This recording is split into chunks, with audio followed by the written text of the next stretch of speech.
Right back. Well, they did it, people.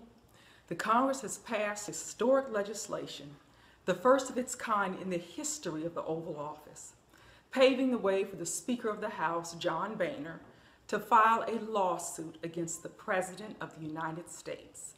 Now, even though for normal thinking people with an iota of intelligence, this action is ridiculous and unmerited at best, it does, however, manage to accomplish the goal of the right-wing arm of the government as intended: to smear, taint, delegitimize, and undermine the legacy of the first African-American president.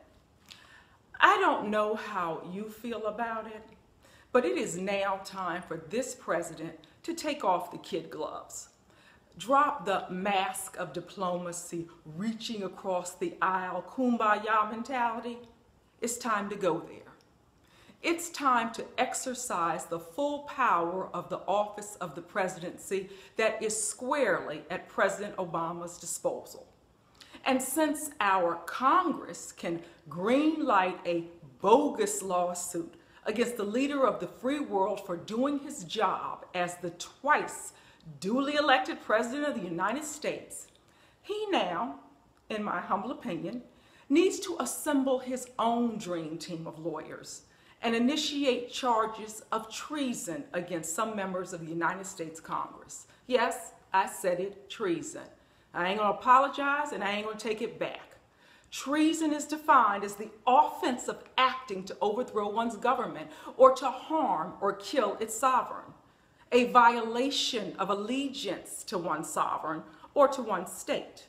So, would you agree with me when I say that the actions, or more accurately stated, inactions of the Republican Congress fall under, at a minimum, the general definition of treason?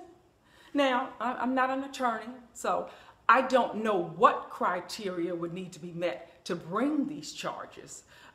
But apparently, since valid, actionable offenses aren't any of their criteria, I'm sure there are attorneys out there that can make a much better case against Congress than the lawsuit Boehner is seeking to bring against President Obama.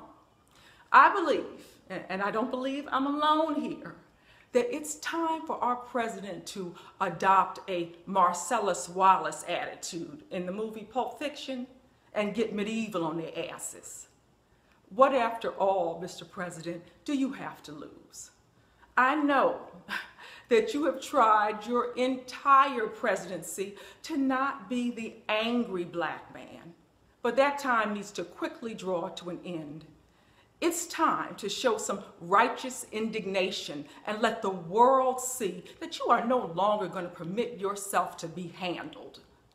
President Roosevelt didn't have to deal with the same kind of foolishness that you are dealing with right now, but he put it like this: walk tall and carry a big stick. Trust and believe, President Obama, it's your big stick that they have always feared and envied at the same time. So, with that being said, I'm sending out another APB, looking for high-powered attorneys at law to go after and hold accountable these treasonous, lying, bigoted, hypocritical, self-centered, hate-filled, phony, obstructionist malcontents and expose them for who they really are. It's time to show them who truly is in charge. The man who can wield definitive power and holds the highest office in the land and the most powerful position in the world. Who can sign with a stroke of his pen a plethora of executive orders. And the most damning truism that is psychological kryptonite for these haters, that you are President Obama now and will be for another 2 years, contrary to what they refuse to accept or believe, the HNIC. So, Mr. President, continue to walk tall, leave the stick at home, and bring out the big guns and get yourself ready for round 2, impeachment. Booyah.